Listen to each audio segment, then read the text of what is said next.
రంగురంగుల పూల తోటలు, హిమాలయ పర్వతాలు, మంచు కొండలు, ఇంకా ఎంతో ప్రసిద్ధిగాంచిన ఆలయాలు, దివ్య సాంస్కృతిక చరిత్రలో నిలిచిన ఒక భూమి.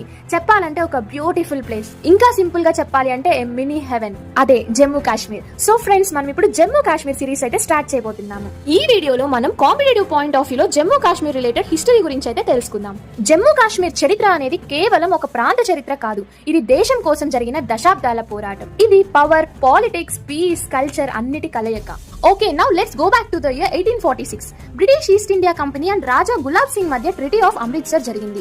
ఈ అగ్రిమెంట్ ప్రకారం కాశ్మీర్ ని 75 lakhs గులాబ్ సింగ్ కి ఇచ్చేశారు. అప్పటి నుంచి Jammu Kashmir became a princely state under Dogra rule. ఆ తర్వాత 1947 లో ఇండియాకి ఇండిపెండెన్స్ వచ్చింది. అప్పుడు ప్రిన్స్లీ స్టేట్ అయిన జమ్మూ కాశ్మీర్ కి 3 ఆప్షన్స్ ఇవ్వడం జరిగింది. ఒకటి ఇండియాలో జాయిన్ అవ్వడం, ఇంకొకటి పాకిస్తాన్ లో జాయిన్ అవ్వడం, ఇంకొకటి ఇండిపెండెంట్ గా ఉండడం. కానీ ఆ టైంలో Kashmir ruler Hari Singh immediate decision తీసుకోలేదు. He wanted to remain independent. But suddenly October 1947 లో Pakistan back tribal attackers Kashmir లో ప్రవేశించారు. They looted villages, innocent civilians ని చంపడం మొదలు పెట్టారు. జమ్మూ కాశ్మీర్ స్టేట్ మొత్తం ఫియర్ ని స్ప్రెడ్ చేశారు. అప్పుడు మహారాజా హరి సింగ్ హెల్ప్ కోసం ఇండియాని అప్రోచ్ అయ్యారు. అప్పుడు ఇండియన్ గవర్నమెంట్ ఒక కండిషన్ పెట్టింది. మేము హెల్ప్ చేస్తాం, కానీ మీరు ఒక అగ్రిమెంట్ మీద సైన్ చేయాలి. అదే ఇన్స్ట్రుమెంట్ ఆఫ్ అసిషన్.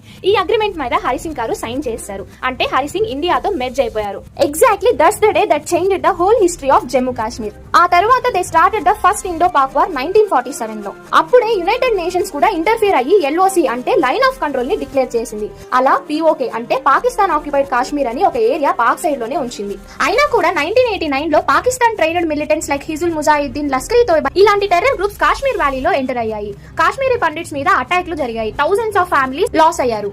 ఆ తర్వాత జరిగింది one of the most important war in our Indian history. Pakistan army Kargil లోకి ఎంట్రీ ఇచ్చారు. ఇండియన్ ఆర్మీ వాలియంట్ గా ఫైట్ చేసి టెరిటరీని రీక్యాప్చర్ చేసింది. This is the victory with sacrifice. ఈ రీజన్ కోసం చాలానే ఫైట్స్ జరిగాయి. This is not the story of a reason, it's the soul of Bharat, a symbol of courage, sacrifice and unity. So friends, that's it for this video. నాకు తెలిసినంత వరకు Jammu Kashmir related history points అయితే cover చేశాను. ఇంకేదైనా miss చేస్తుంటే comment చేయండి. Okay, then see you all in the next video with the Jammu Kashmir related polity topics. అంతవరకు bye bye, take care.